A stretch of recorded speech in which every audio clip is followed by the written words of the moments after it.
Warahmatullahi wabarakatuh. Jumpa lagi dengan saya Freddy Sudaryanto seperti biasa seputar info, dan malam ini kita akan coba sedikit bahasan saja, yaitu masalah seseorang yang terus menguliti uh, Mas Gibran. Tapi memang Mas Gibran ini hampir banyak dari beberapa orang termasuk juga beberapa pakar yang memang terus menguliti, ya. Seolah-olah bahwa Mas Gibran tidak punya kemampuan. Padahal Mas Gibran untuk bisa lolos sebagai wapres, wakil presiden itu nggak gampang, ya. Jelas bahwa ini ada suara yang masuk dan memilih Mas Gibran, walaupun bersatu dengan Bapak Prabowo. Dan Mas Gibran, kalau ada yang mengatakan bahwa tidak ada apa-apanya dalam 100 hari ini, dan mengatakan bahwa hanya Bapak Prabowo saja, dan Mas Gibran katanya tidak ada. Ini kan terlalu berlebihan, ya. Kita tahu bahwa Mas Gibran sebelum jadi wapres, ya, adalah sebagai wali kota Solo. Dan bagaimana kiprahnya di sebagai wali kota Solo, dan prestasinya cukup banyak. Perkembangan dan kemajuan kota Solo begitu sangat drastis perubahannya, dan banyak prestasi-prestasi yang diraih oleh Solo pada saat kepemimpinan oleh Mas Gibran sebagai wali kota dulu. Lantas, apakah dengan pengalaman itu dianggap bahwa Mas Gibran tidak punya apa-apa, tidak punya kemampuan? Seorang profesor atau seorang ahli, saya kata dia seorang ahli lah, ya, yang mengomentari masalah Mas Gibran, dan sebenarnya juga bukan kapasitas dia sebenarnya, ya. Saya tahu dia ahlinya ahli apa, dan tidak pantas juga. Dan ini juga dikomentari oleh Dirjen Jenderal.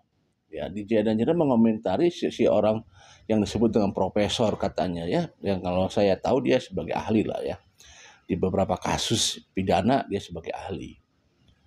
Coba kita dengarkan ini komentar Dirjen Jenderal terhadap si seorang yang disebut dengan profesor ini, yang saya tahu adalah sebagai orang ahli lah, ya. Assalamualaikum warahmatullahi wabarakatuh, selamat pagi semuanya. Saya ingin membahas tentang seorang profesor yang menyinyiri Mas Gibran. Kita lihat cuplikan sang profesor Pak Gibran ini pakai kata Pak, Mas tidak sih mengatakan begitu, ya? Mas aja lah, ya, Mas Gibran. Ya boleh lah, gitu. Kualitasnya gimana? Kapasitasnya di mana? Reputasinya seperti apa? Dan sanggupkah kita membayangkan dia akan meninggalkan legacy suatu saat nanti? Keraguan-raguan saya, atau bahkan ketidakmampuan saya menjawab rentetan pertanyaan saya itu sendiri, yang membuat saya sesungguhnya enggan, gitu, untuk katakanlah meninjau 100 hari pemerintahan Prabowo Gibran. Ketika kita merasa bahwa kita punya ilmu yang hebat, yang keren, kita dikenal oleh masyarakat, maka kita merasa bahwa orang lain itu kecil.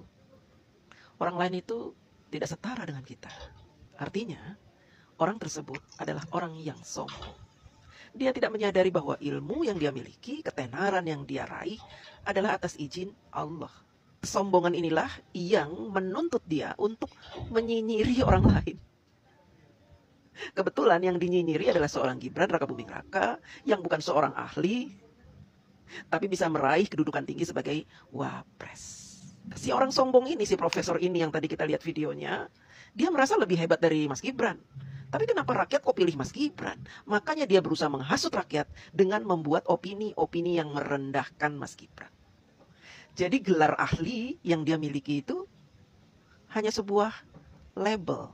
Dia merasa bahwa dirinya lebih hebat, lebih berkualitas.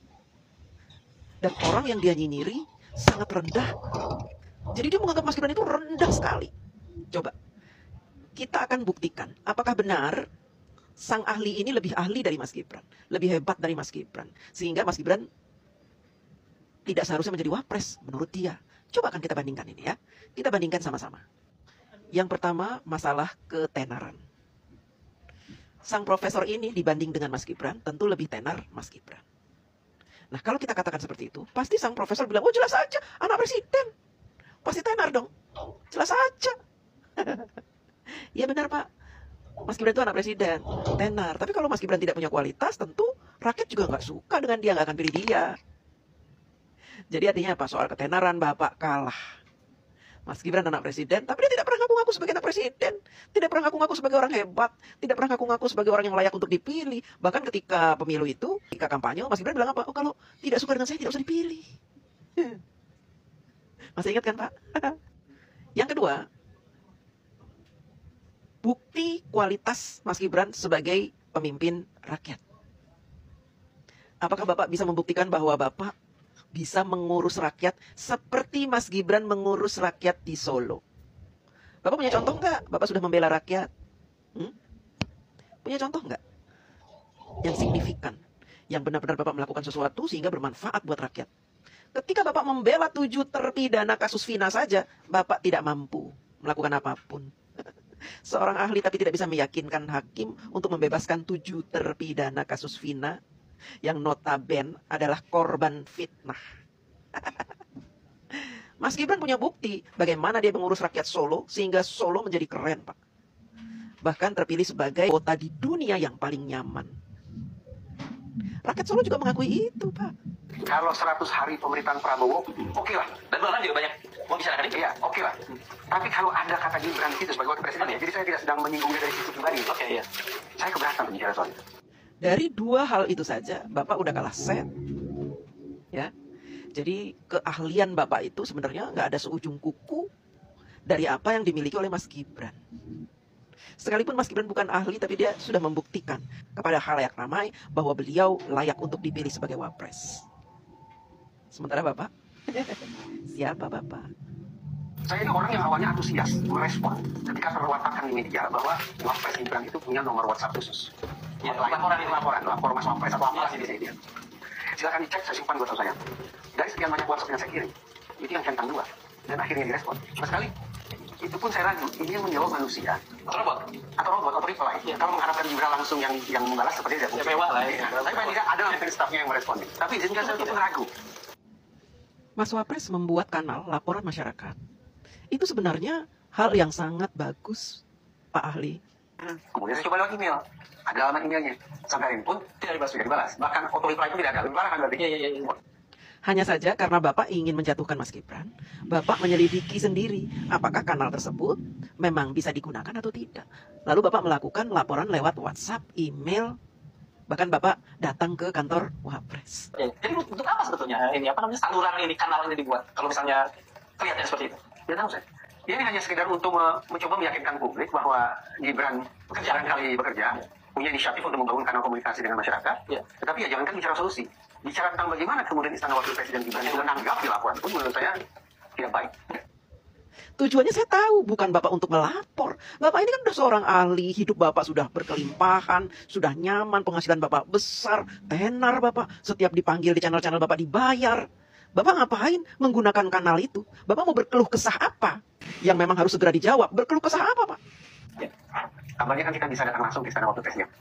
Kuota 50 pelapor per hari. Kita coba lah. Kita daftar. Di situ ternyata ada menu. Tanggal berapa, bulan berapa, tahun berapa. Saya punya kesempatan untuk menyampaikan laporan langsung. Sampai 2026, udah penuh, soalnya udah penuh. Kanal ini hanya digunakan untuk rakyat yang susah, Pak. Ya, yang ingin mengadu. Rakyat yang mungkin hidupnya tidak beruntung. Kalau Bapak udah beruntung hidupnya di Indonesia, Bapak boleh memprotes tanpa Bapak dilaporkan polisi. Bapak bisa menggunakan hak suara Bapak bebas di podcast. Kalau rakyat, tidak semua rakyat bisa diundang ke podcast lalu curhat seperti Bapak. Lalu Bapak ngapain menggunakan kanal-kanal lapor Wapres? Untuk apa?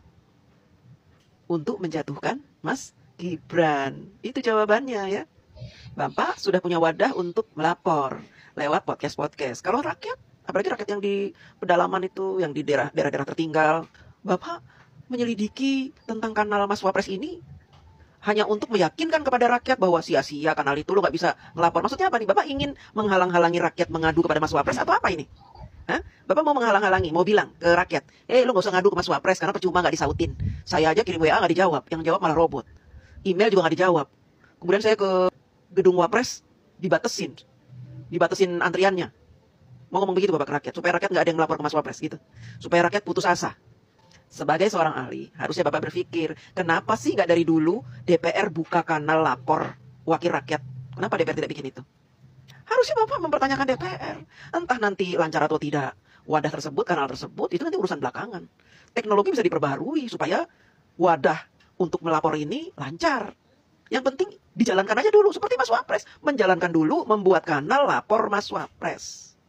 Ketika ada kendala, nah nanti kendala itu akan diperbaiki, Pak. Ya, karena membuat sesuatu kalau cuma janji nggak dijalankan, ya nggak akan terrealisasi, Pak. Bapak cuma punya ide-ide, jangan nanti saya pengen bikin kanal, tapi Bapak nggak bikin. Nanti dulu bikinnya karena keterkendalaan teknologi kita belum bagus, bla bla bla, kapan mau jalan? Mas Wapres ini keren, Pak, bikin kanal, ya.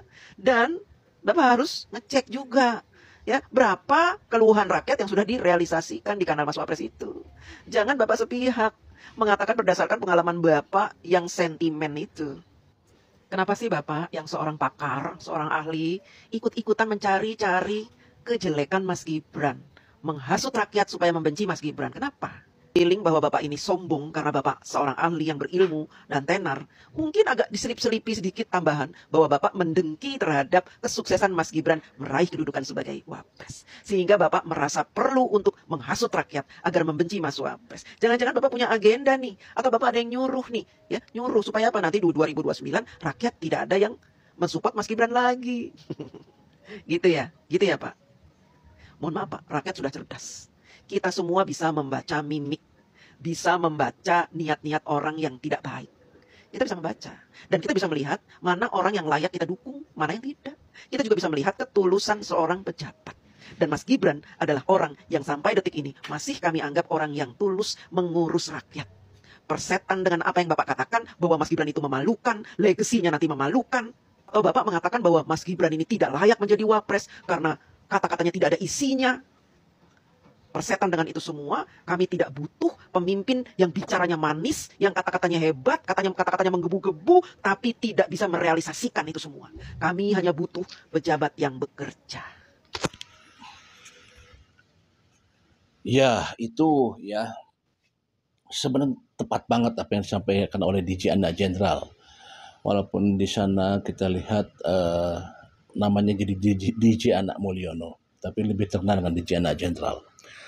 Memang jelas ya, ini perlu diberikan namanya pencerahan. Orang-orang kayak gini kan perlu dikasih pencerahan. Itu saya sangat setuju dengan apa yang disampaikan oleh DJ Anak Jenderal, bahwa hal-hal yang berkaitan dengan masalah Gibran, Mas Gibran, ya kita tahu lah ya, untuk bisa berani tampil dan mencalonkan saja sebagai wakil presiden ini suatu keberanian sangat luar biasa. Masalah ketenaran ya jelas Mas Gibran lebih tenar lah ya dibanding orang yang disebutkan itu. Walaupun memang tenar juga ya untuk apa tertentu, bagian-bagian tertentu lah ya. Karena dia sebagai seorang ahli ya. Nah, masalah Mas Gibran punya semacam aplikasi dan lain sebagainya seperti itu ya, itu kan fasilitas untuk kepada orang-orang yang memang memerlukan informasi dan sebagainya, tanggapan. Itu sudah dijelaskan lah semua oleh DJ Jenderal ya, bahwa kapasitas dia sebagai apa di situ. Ya, salah orang. Kalau ada lagunya itu salah orang ini ya. Jadi sekali lagi bahwa apa yang disampaikan oleh DJ Jenderal jelas banget bahwa orang-orang yang semacam ini memang harus dikasih perhatian supaya bahwa jangan dijadikan kesombongan bahwa kemampuan dirinya dijadikan sebagai kesombongan. Mas Gibran tidak pernah memperlihatkan kesombongan ya. Dia di apapun dihujat dia tetap dengan santai ya, santun, santai dan cool. Dia seperti ajaran bapaknya yaitu Bapak Jokowi ya. Semangat